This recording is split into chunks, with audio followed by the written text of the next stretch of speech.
Abay, grabe nga ang nangyari mga idol sa laban ng Indiana Pacers kontra sa Brooklyn Nets kung saan hirap ng pigilan ng mga coaches at mga NBA officials ang nangyaring tulakan at malaboksang na nangyari. Tara na't pag-usapan natin yan mga idol kung ano nga ba ang nangyari, kung bakit humanto nga sa tulakan at muntik pang magsuntukan sina Miles Turner at Trendon Watford.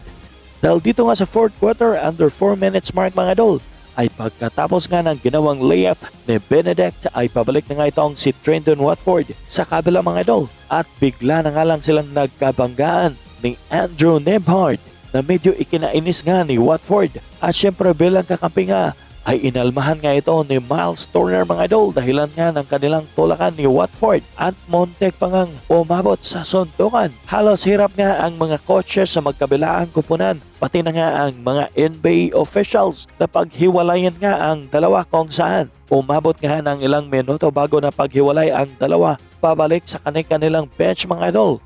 At heto nga si Watford mga idol ay kitang-kita nga ang kanyang sobrang inis dahil hindi pa rin talaga tumitigil sa pagbibitaw ng mga salita laban kay Miles Turner at upon determined nga ng mga NBA officials ay nagka-double technical nga itong si Watford dahilan para ma-eject nga siya sa naging laban.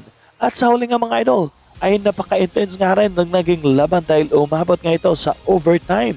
At sa huling minuto nga ng laban abay lamang nga ng 2 points ang Indiana Pacers sa score na 101-99 at may chance pa sanang maitabla nga ng Brooklyn Nets ang laban dahil dito nga sa overtime na may 24 seconds na nga lang ang natitira.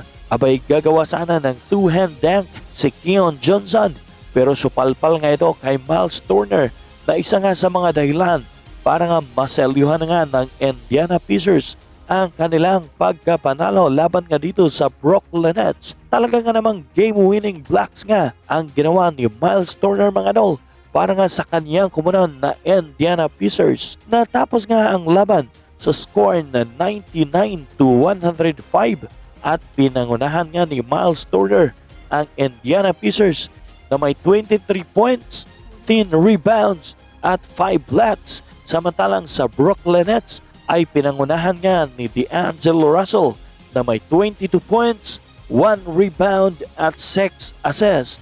Anong masasabi niyo mga idol sa video natin ngayon? I-comment nyo lang sa baba ang inyong mga komento.